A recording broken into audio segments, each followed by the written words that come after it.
spoke to Lihle and said that he admires Lihle for being honest with him, telling him that she's a virgin and all. Actually, she has passed his test. And this guy tells Lihle that it is something that he wants to tell her, but it has to be in a private place, not there. So Lihle's like, my stepmother and my dad are going out to a play tonight, so you can come over. Leona goes over to Dinhle's house. And they sit and talk. So much, what is it that you wanted to tell me? That's okay, fine. Then I have to be brave and tell you. Guy tells Lihle that he has feelings for her and that he loves her. Lihle is like shocked at first. Are you sure? Yes, I fell in love with you the first time I saw you, even before I started spending time with you. So that I know it's real. Lihle is not like, Lihle was just a bit shocked, but not shocked enough for someone who's been told by an old man that he loves her. Lihle just wants to be sure. Are you sure about what you're saying? Uyangithanda. Ulibona makes reassures her, yeah, I mean it. I hope I'm not scaring you off. Lihle and then says that I want to know how you feel about this whole thing. Lihle, Chichila Madlomo, seals it with a kiss, leans over and kisses Ulibone on the cheek. Hey, such a brave girl. And then Dira talks to his mom, saying that he's grateful that his mom took him in and raised him, and that she's everything that he's got, and that things will get better. And then Talita receives a message from Khupulo's lawyer saying that have you signed the divorce papers? And then Dira goes to see Semi Day, but gets to remind him, Pelana, I'm not looking for a father. I'm not looking to be anyone's son. To me, you'll always be my uncle. I'll never see you beyond that. Semi Day is like, fine, I can accept that. And then Dira sees Vuvu and apologizes to her for everything that he has put her through. The whole stalking thing, he's saying that he had a good thing going on, but he ruined it because he was desperate. He didn't want to lose her and all that. Vuvu says he appreciates him apologizing, and then he says maybe he can come for a haircut. Vuvu's like, don't confuse the whole thing. You're not welcome to my salon or anything that is mine. And then Dada goes to Ephraim to tell him, hey, have you looked into the matter? Because I'm getting more and more complaints. This guy is so defensive, saying, don't blame me. Please look at the hygiene of your kitchen. And then Jiggy is talking to Kiriboni and they going on about this guy is ruining their business and August's business. He gets a call from Ubafana, the guy that Nteto is using to sabotage Ephraim. Utukul has returned the meat, saying that he's returning the meat to Ephraim. Ephraim is now, manja, I'm about to kill someone. After giving Ulwan a kiss on the cheek, she apologizes. But Ulwan like, no, don't have to apologize. I've been waiting for this my whole life. I love you, Lihle. And he goes home and sends Ulihle a voice note, saying he can't stop thinking about the kiss. Ulihle is sitting there blushing while it's late at night. Ulihle is even coming out with her. Why are you talking to her this time of the night? You shouldn't be on your phone, Lihle. You should be sleeping. As I was talking to my tutor and goes to sleep. And then Ulihle is already thinking marriage questions. What would you do if Umfanyana wants to marry me? Umfanyana ukhuluma ngolibone njalo. Umadlam is like, don't even think about it. Ngamtshela ngamanzi ashisayo. And then Ulibona appears saying she's there to collect Ulihle so they can go to their session. Umadlam was appreciative, saying, thank you for tutoring here. Let me not keep you guys. And then Ulihle asks Uzi, we need to think of something that we need to do, do things the right way. That's if she's serious about me. Uliba knows I'm very serious. When I get at Nam, I'm serious. Can't do Potso is observing, saying, hey, is that a group of summer holidays? Comes and takes a seat, saying, I'm joining this session today. We haven't met Potso. I'm Lihle's uncle. Hey, so uncle Potso. Professor looks uncomfortable because Potso now calling him a professor. Leona looks uncomfortable and they continue the session, and then after that he leaves them and Ulbon is like, yo, we are Papa Malumako. Ulish is like, he's not even my uncle, he's my brother's friend. As yes, and we need to get a place where we can, a private place where we can just be alone without any distractions. And then Utalita is drowning herself in stuffing herself with tablets. She's struggling to cope at all. She's taking tablets, I don't know what they're for because she keeps on hiding them. And says that she needs to find her husband. Maybe she should ask Toriso for money. Otira is like, leave him alone. He doesn't want to be found. And then Utira goes to Etembeni, observes the staff in Samite's shop, and realizes that they're idling, they're talking, and he's not happy with that. Tells Samite, what I'm seeing here is embarrassing. This whole thing, shop needs direction, because what's happening here is a mess. Samite feels like this is disrespectful. You called me a small-time businessman. Now you want to meddle or change things around here. As in, if you want my opinion, you'll tell me, but I don't have time for this. He leaves. And then Dala talks to Ukasa, saying that I need my money back, as you're not going to get your money. Ngiyabona lento fluence, I just want to kick me out of this business. As in, if you feel like you're not comfortable here, you better pick up and go and work somewhere else and get a place somewhere else, because I'm running a business there. There's no way I'd want to sabotage Iposhari while it's operating under a template that I own. But also is out there getting facts about Libone. Ask Matubela, what do you know about Libone? What's happening? Matubela writes again, I don't trust this man. I think there's a wife or someone that he left back home. And then Kloche finds Libone busy booking a BNB, looking at properties, and assumes that he wants to take the out hunting near man. And then Batata goes and asks Tebogo about questions about Libon. Goes, how well do you know this guy? Do you know about his background, his origins, and all that? But Tebogo was like, how are you so many questions? Like, we're still getting to know each other. Should I be worried that, hey, just be careful?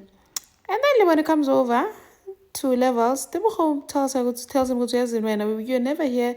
We never spend time together. And then he says, okay, let's have dinner tonight. As they're talking, Litle comes and disturbs them. Litle senses was high. Something is off. Am I interrupting something? Give us 2 minutes. My boyfriend and I are still planning something. Litle is shocked with how boyfriend. Libone is then like acting all weird, like shocked with how can this girl tell Litle I'm her boyfriend? And then Litle storms off. Libone follows Litle. Litle is furious with why did she say she's your girlfriend? And then Libone cooks up a story saying, oh, this girl boyfriend thinks that it is a joke, and now this girl is crazy, thinks I'm her boyfriend. And I have a surprise for you. I've booked a B&B for us, and will you come with me? Lilia's like, I'd love to, but I don't know about spending the night together, Libone. And then Tiro finally meets his biological mother, Patricia Makeba, and he's not happy. It doesn't go well. Uti, you don't get to call me your child. You're not my mother. No mother sells their child. This is human trafficking. I want to know how much you got from selling me. Patricia is like, let's not dwell on the past. I'm your mother, and I actually named you Mzwandile. Ati, my name is Tiro More, and I always be Tiro More. And when please stay the hell away from me, or else I'll kill you. Because Patricia is not saying we need to do a ritual for you. Maybe I'm a bad hamba. So please stay away from me, or else I'll kill you. As you don't mean that as try me. Della witnesses this, and it's just like it's saying. And then Tiro finds his mother sleeping. Talita comes and she's stuffing herself in tablets. She's taking antidepressants and sleeping pills.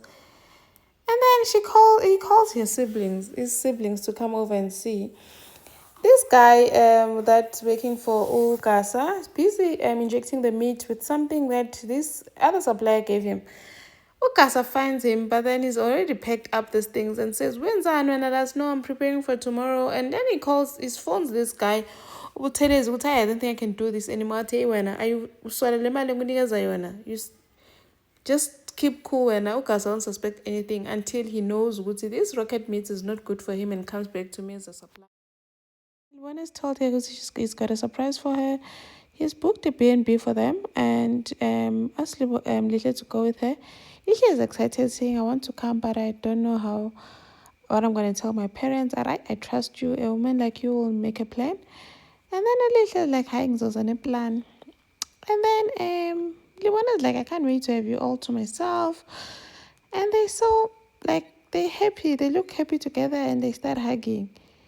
Kanti in private nasemadustbinini, kanti Potsotso is there. Potsotso witnesses them hugging, and he's shocked with how Ulihle hugging Libone, this old man. Shocked as he is, he does not confront them together, leaves, and then confronts Lihle alone with how, what are you doing hugging Libone and such an old man in private like that? Do you know how this looks on you? Ulihle brushes it off like it's nothing, saying how since when is hugging a crime, At how in private lately. We're hugging old men in private. Do you know how this looks on you? But this is unlike you. Ati Liban is my tutor. I failed a test. He was comforting me. At how you're trying to gaslight me when trying to make me think that what I saw is not real.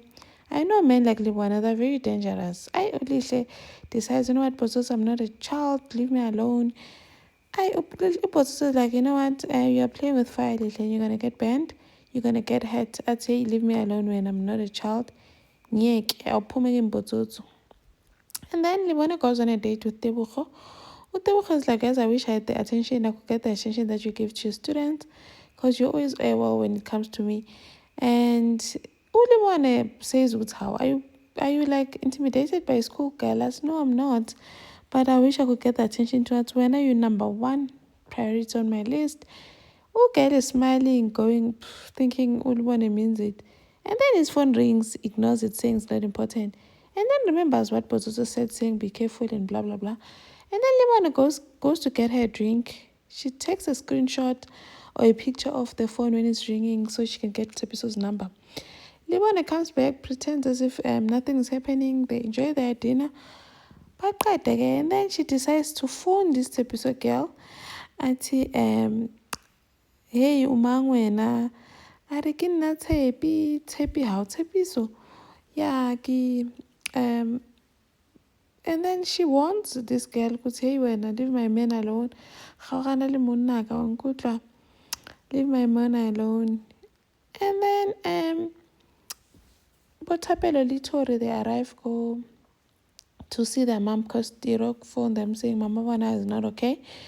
Utori says like, I'm not leaving you here. Utlalin, you're gonna come stay with me, go to Kwatubela. And then they pick for her to go live Kwatubela. Utaps is worried Tiro's gonna be left in the apartment alone. Says Muna, please usasinyamu. And then they get Kwatubela. Kiriwan is already there saying, I've prepared a bedroom already. To erase a false bed saying, I'm sorry, mother, now you have to move again. Tapela offers to help with groceries since the mother is staying there now. But Kiriwan is like, no, Sawara, we're fine. And then at Kiriwan, it's nice to see Banabamu to be there for their mom. And then Kukutubela Tomolwala, man, she's now sick. Apparently it's a stomach bug. And they call Gasa to come and take her to hospital because Mama Tubela Malabutluku seems like food poisoning. When they get to the hospital, the doctors are encouraged, they suspect food poisoning, but they're still waiting for a test result. Kiriwana says the only thing she ate was the beef stew from that they ordered from Gaza. Gaza feels defensive. Demacho gets a phone call from Tepiso. Tepiso says, I need to speak to Lebone. He's avoiding me. Ariwena, you must get the message, man. You must leave him alone. Did he tell you everything about me? I'm pregnant with this baby. Ari, what? You pregnant? Yes, I am. And I also one of his students. How? Student, and then Demacho tells Bototo about this. Bototo gets like Bototo was shocked. Like he started fearing for Lisha's life. Immediately went to Dintle's house to try and find out who Lisha guy because he wants to talk to Lisha because now it's clear hey man Lisha is in real trouble. If there's a student, if one of his students is already pregnant, meaning this Libani guy is sleeping with his students. Goes to Lisha's apartment. Dintle says Lisha's not here. She went to Soweto. Do you have her number? Barrio, we don't have. But also then rushes to Soweto. Finds Madlomo, Lisha is not there. How? Madlomo is shocked. How? Most Lisha stays with her dad. That's how. They said she's coming here. Madlomo phones Untloso saying, it's in phone Untloso. Phones Untloso was like, how Madlomo? Lisha said she's coming there, and she's supposed to be there already.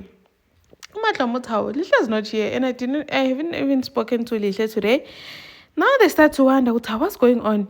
Pulihle. Umadloma hey, wena Nhloso. Where ngifuna ingane yami? I want my child. Where is my child? I want my child. Yeah, what did they get themselves into? Because if Lisha didn't have all these two homes, Madloma would know where Lisha is. But now because there's two homes, kids get to do what they like. And then Deocha decides, now I can't just leave this kid, man. Let me help her. Sends Tepiso a location and tells her to come over. And then Day tells them, yes, and you need to listen to my advice, Katiro. I like having him here as an advisor. They're worried because how Day are trying to fire us. What's happening? Because we thought we are doing well.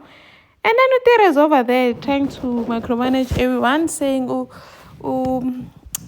Poet cannot work with his headphones on. Kiribon is worried that she can't have a cell phone now. She's worried she won't get updates about her mom. And then she tells Uti she cannot be wandering around the shop. She must sit at the till because that's her station. And then Uti is like, hey, Safa, any positivism, hey. And then Teresa tells Tapela, can you please just get something for Mama Kopechafela so that it can keep her busy? Tapela's like, nope, we're not doing that. Papa doesn't want her there. We're not going to go against his wishes. And then Oket comes. Gasa tells him, hey, when your meat has issues, I don't know, I trust my beef. My beef doesn't have issues. You must check your shop. Is it clean, hygiene? How is it fine? Hey, Basa Kuluma, this lady comes throwing meat at Gasa on the floor saying, hey, when you're poisoning people. Now it clicks Kukasa Kuti. So this is real. This thing they've been telling him, the thing that Mdara has been saying, Kuti, the premise with the beef that he got from him is socially now making sense because he was refusing this whole time.